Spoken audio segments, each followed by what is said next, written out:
Hello, and welcome to the new and improved Try Science. As you might remember, I'm Eddie McGrath, the science guy, but I am also the supervisor of science for the Red Clay Consolidated School District.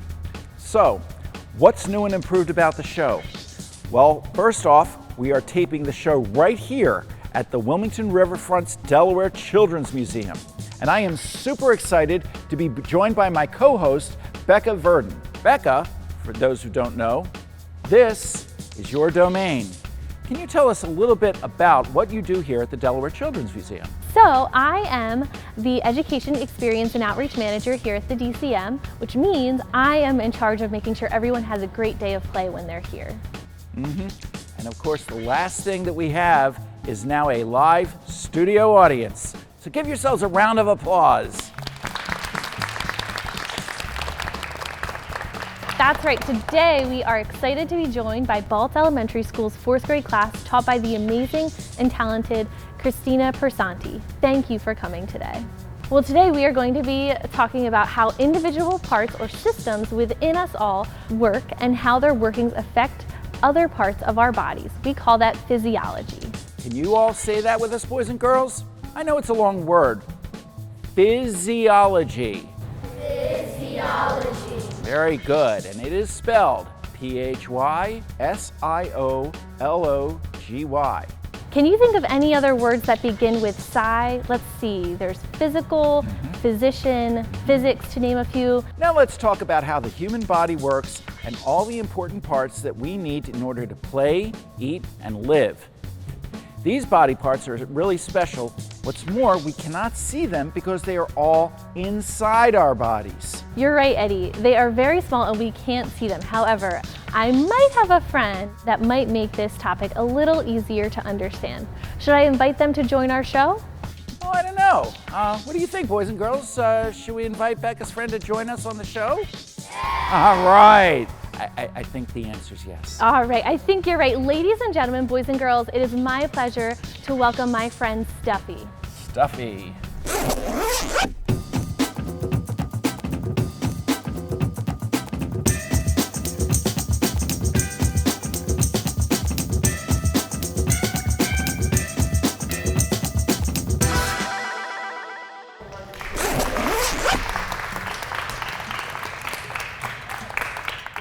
Can we all say hello to Snuffy? Hello, Snuffy. Hi, Snuffy. Snuffy is a wonderful friend of the Delaware Children's Museum. He is 7 feet tall and he is going to help us learn about our bodies today. All right. What do you notice about Snuffy that it is about the same as you and I? I saw your hand up. Could you give us your name and tell us what you think? He has a pulse and his pulse shows just like everyone else's. Like it pops out as a little vein. So Nasir says he has a pulse, and his pulse shows like everyone else. What else do you notice is the same? Raphael, what do you think? He has a heart. He has a heart. Okay. Very good, very good. All right, now let's talk about what's a little bit different about Snuffy. Do you see anything that's different about Snuffy and us? Sure, Nasir. He has zippers on him. He has zippers on him. Do we have zippers on us? That probably wouldn't be good. Anything else that's a little bit different about Snuffy? Sure. His nose is flat. His nose is flat, all right. But we all have different shaped noses. I bet if you looked at the person next to you, you have a little bit different shaped noses then, right? On the outside, Snuffy looks like a real person. He has eyes, he has ears like us, a nose just like us. He has 10 fingers, 10 toes. There are many things that are a little bit different about Snuffy and a real person. Snuffy is huge. Again, he's 7 feet tall. He has blue hair. Does anyone have blue hair?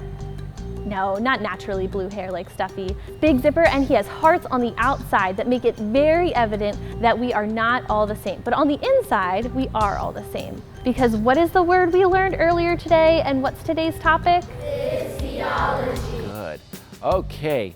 You see, our body is a remarkable biological machine with many systems that work together to allow for life, movement, thinking, growth, repair, and so on. These systems include the nervous system, the circulatory system, the respiratory system, the digestive system, the skeletal and muscular system, and so many more. So Becca, where do you think we should start? How about we take a volunteer from the audience? All right, come on up, Monsieur. All right, stand over here. Now, the first thing we're going to be talking about is the digestive system. Now, what does that digestive system do? Do you know? It goes from your mouth, your throat to your stomach. Your mouth to your throat to your stomach, exactly. That's right. The digestion is the breaking up of food into its basic components so that it can pass into the blood and be absorbed by all body tissues for the continuation of life and energy. So, Nasir, where did you say digestion starts? Your mouth. In the mouth. All right, so food enters into the digestive system through the mouth where it's chewed and mixed with saliva, a secretion released by the mouth that contains an enzyme that helps in the breakdown of food. The process begins to change physical and chemical properties of the food. It then travels to... I don't know, maybe we should see where it travels to on Stuffy. Excellent idea. So Nasir, I'm gonna need you to help me out, and can you unzip Stuffy?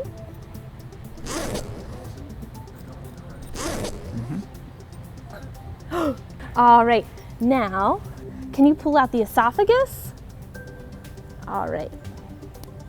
Wouldn't that kill him? Not Stuffy. No, not Stuffy. So this is the esophagus. It's also known as the food tube. So this is where swallowing occurs, and it connects your mouth to your stomach. The esophagus pushes your food downward through a muscular movement called peristalsis. The food doesn't just fall, it's being pushed to your stomach. Eddie, would you mind us showing Stuffy's stomach? Okay, let's see. Oh, there we go. How would you explain the functions of the stomach? Well, yeah, the stomach is sort of like a food processor. And I say this because it grinds, tears, and mashes food, and then it adds digestive juices, which includes acids to the food, which helps with the breakdown process. This makes the food kind of look like applesauce or a milkshake.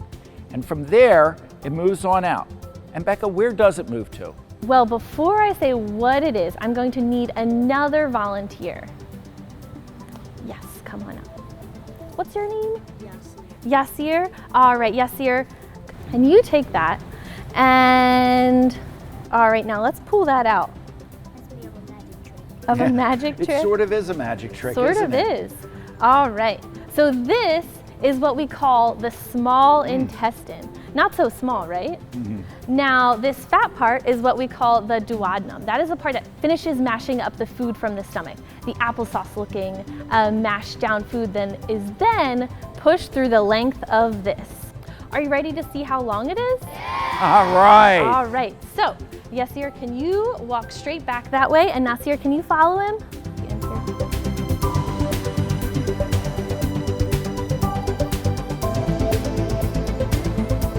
So the small intestine is about 3 times as long as we are tall. So Stuffy here is 7 feet tall. How long is his small intestine? What do you think?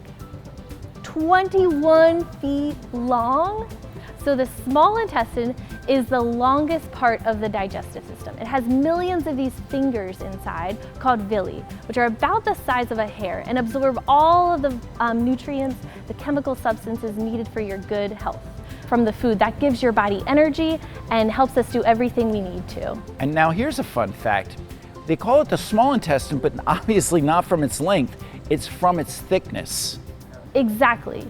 Now, does anyone know where the digested food travels next? If you said large intestine, you are exactly right. If you don't mind, I've got this one. You see, the large intestine is where all the indigestible parts of food go. It acts like a sponge, and it sucks out all of the liquids and leaves only waste. And like garbage, it is thrown away through the anus, the opening at the end of the digestive system where waste leaves the body when you go to the bathroom. And like you mentioned before, only the large intestine gets its name from the thickness, not length, the opposite of the small intestine we just saw. Now let's connect all these parts together. So here's the stomach to the esophagus. Do you want to hold that? All right, and the stomach to the small intestine. And boys and girls, the small intestine connects to large intestine, excellent.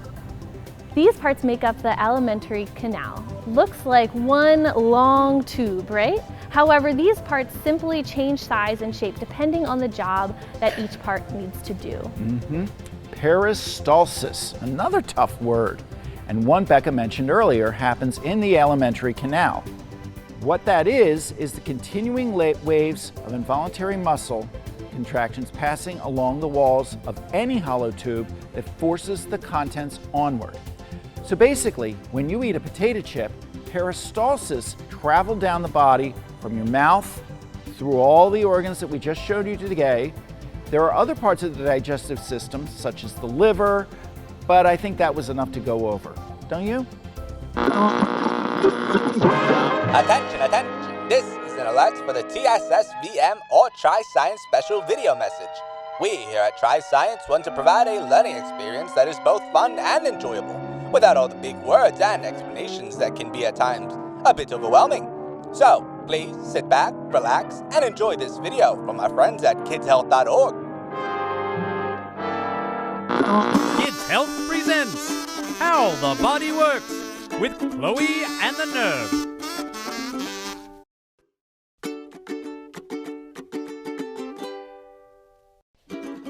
I see your gallstones and raise you 4 tonsils. Carl, what you got?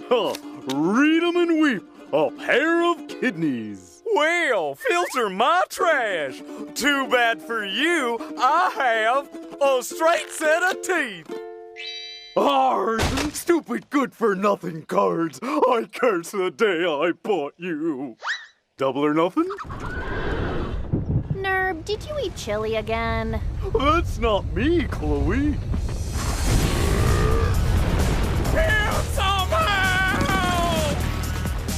Nerb, let's get out of here! I can't. I'm paralyzed with fear.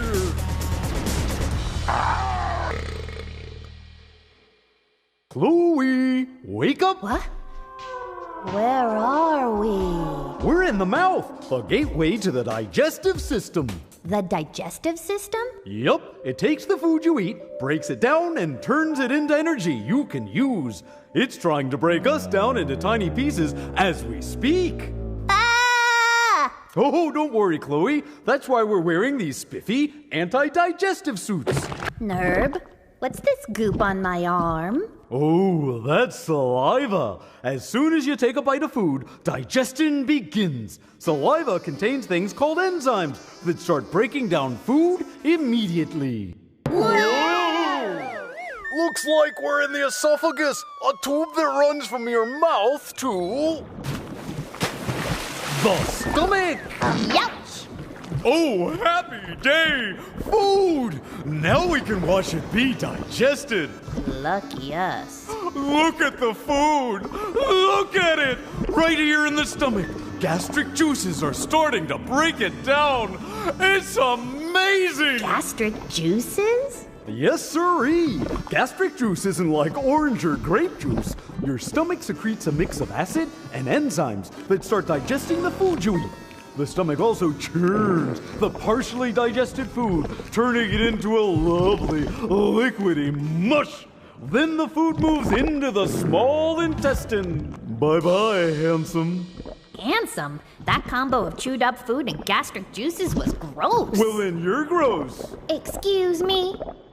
Whoa, you've seen this combo of chewed up food and gastric juices erupt from your own body, if you've ever thrown up. Oh, I have seen that before. Nerve vomit sparkles with all the colors of the rainbow.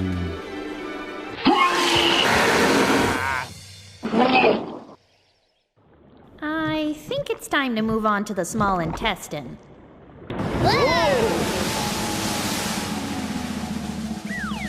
Here we are! The first part of the small intestine is called the duodenum, and it's where liquefied food goes next. Duodenum, duodenum, duodenum.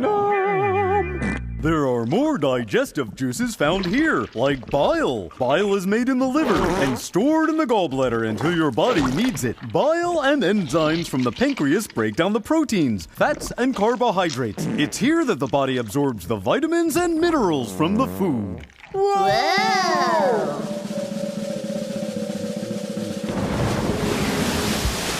Welcome to the large intestine. Hold on. If the small intestine does all of that, why do we even need a large intestine? Oh, my dear Chloe, of course you need a large intestine. The large intestine has an important job: to absorb water and salt. So, what's left? At the end of the digestive process, anything that hasn't been absorbed is considered waste, which your body doesn't need. In other words, poop. Nerve, what's that sound? Whoa! Whoa! Oh! How am I going to tell my diary about this? Just say, today me and my best buddy Nerve went on a journey through the digestive system. And we had the time of our lives. Hey, before we move on, I have a few fun facts about the digestive system. Do you now? Do tell. Oh, yes.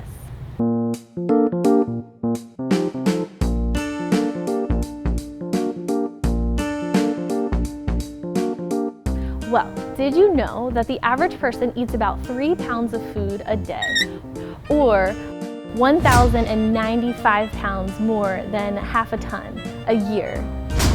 And fruits and vegetables take 12 to 24 hours to make the whole journey through your body. Red meat can take up to 72 hours. Interesting, right?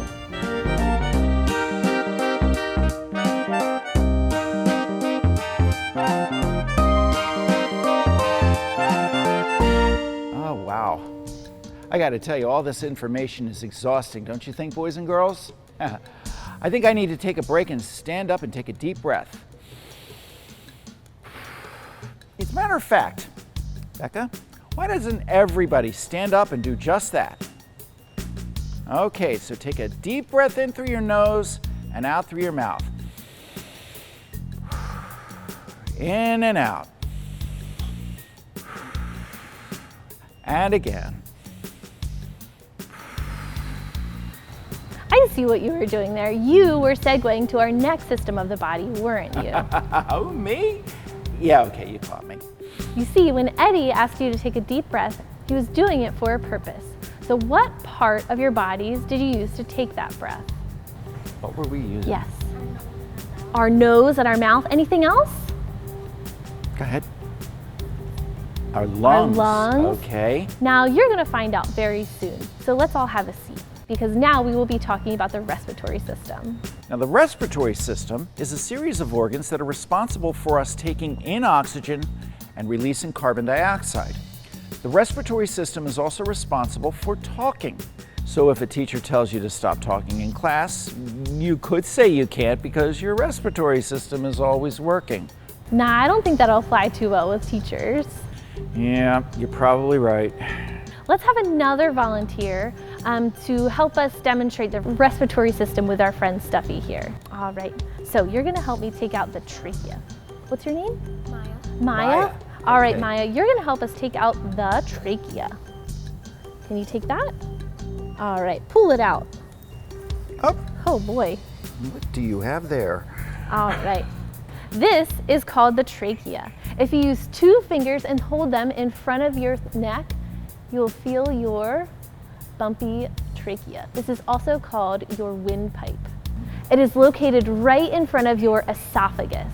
It is a long tube which starts at the back of the mouth at the epiglottis. The epiglottis is the tiny trapdoor attached to the back of the tongue that prevents food from being breathed in. Then it branches into 2 main bronchi, or air tubes, which divide and subdivide into smaller bronchioles. The smallest air passages which reach the alveoli, or air sacs. The bronchioles also are lined with mucus to trap dirt and keep the lungs clean. That all connects. And I think I heard someone say lungs, and if you did, you would be right. Ah, See, I love this part. Maya, may I see that for a moment, please? Thank you.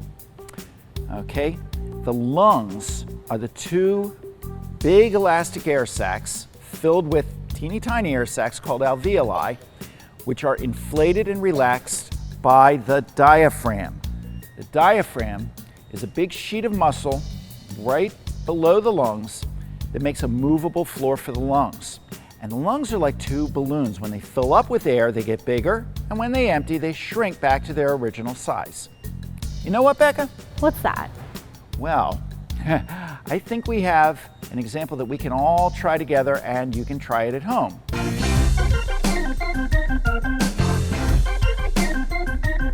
What you need is a straw and a Ziploc sandwich bag, quart-sized and gallon-sized. And guess what? Everyone happens to have one right there under your seats. Everyone ready? Okay, so the straw will act like your trachea, and the bag acts like, what do you think the bag is going to model? What do you think? The lungs, exactly. So what we are going to do is we're going to recreate how the lungs work with the trachea inside of our own bodies. So what we'll do is insert the straw into the plastic bag, and then we're going to zip the bag around the straw. Okay? You make a nice seal like that. Everybody got it? Okay, good job. And finally, we're going to blow into the straw and then out the straw.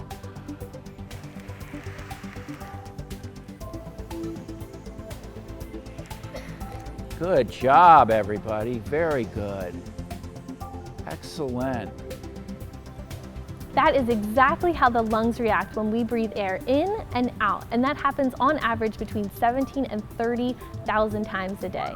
And most of us aren't even aware of it. All right, so you can try this with the smaller bag or the larger bag and even compare the results. Attention Try Science viewers, here is another TSSVM or Try Science special video message. The lungs are most certainly an intricate part of our respiratory system. You're darn tootin' they are. Let's take another look at a fun video from my friends at kidshill.org. Take it away, Chloe and Neb.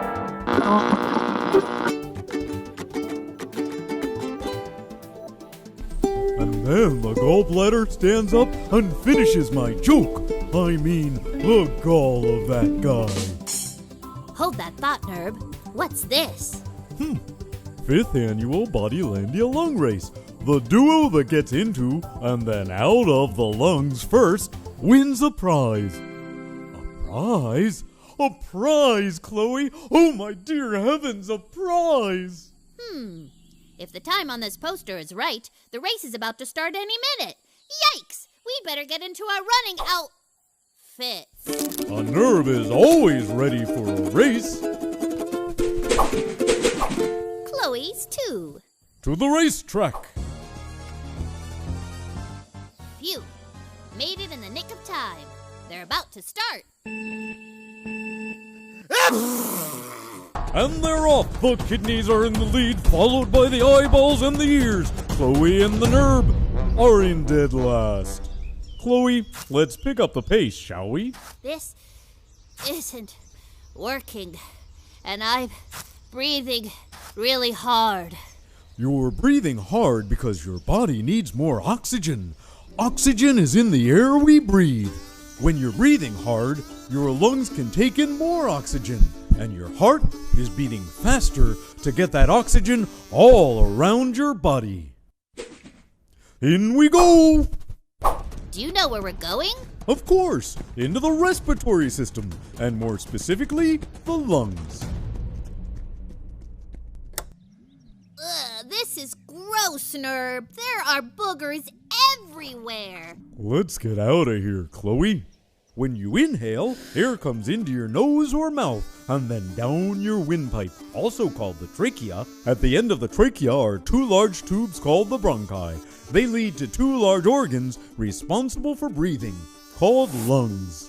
One bronchus goes to the left lung, and the other one to the right. The lungs inhale air with the help from your chest muscles and diaphragm, a dome-shaped muscle under the lungs. As you breathe in, your diaphragm contracts and flattens out.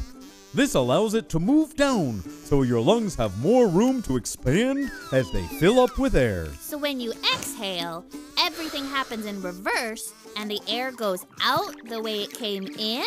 Exactly. Here we come! This is the lungs? Nerb, it's just another set of tubes. The lungs have tons of these smaller and smaller sized tubes called bronchioles, which can be as small as the thickness of a hair. The end should be right after the next one.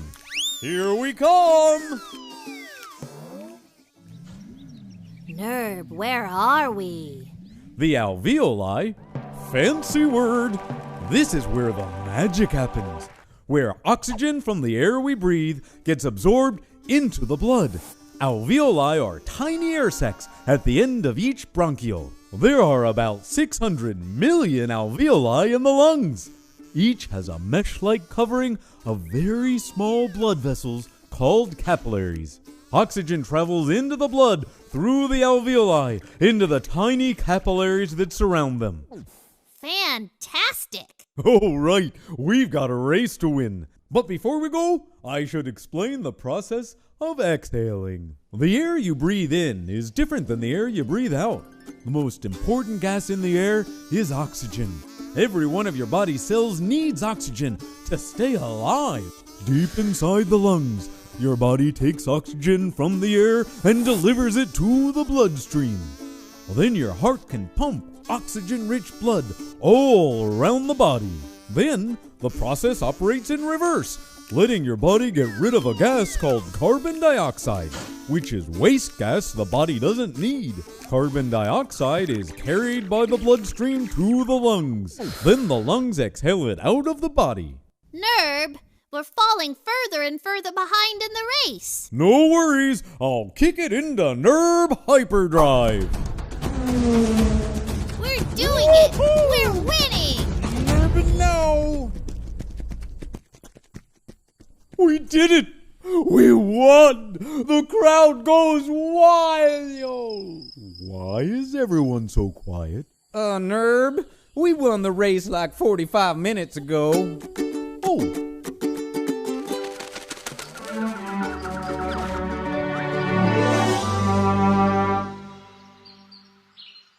You know what I'm doing right now, Eddie? Breathing? Yes, of course, but what else am I doing to you right now? I just stopped doing it. Does anybody know what she is talking about? Talking. You know, your lungs are very important for breathing, just as we demonstrated, but also for talking. Above the trachea, the windpipe, is the larynx. Can everyone say larynx? Larynx. Which is sometimes called the voice box. Across the voice box are two tiny ridges called vocal cords, which open and close to make sound. When you exhale air from the lungs, it comes through the trachea and larynx and reaches the vocal cords. If the vocal cords are closed and air flows between them, the vocal cords vibrate and sound is made. How about we all try these new words and practice using our respiratory system together? Ready? Take a deep breath and say trachea. Trachea. Now let's take a deep breath and say larynx. Larynx. Awesome. And a few more. Deep breath and say esophagus. Esophagus. Two more. Breathe in and say physiology. Physiology. And one last deep breath and say thank you. Thank you. Oh my, thank you. That was so nice of you to just spontaneously shout that out. You guys are the best. Well, that is all the time we have today here on Try Science. I do hope you learned a thing or two, or better yet, just had some fun with science. Thank you for joining us today, and thank you again to the amazing 4th grade students from Baltz Elementary School for being our audience.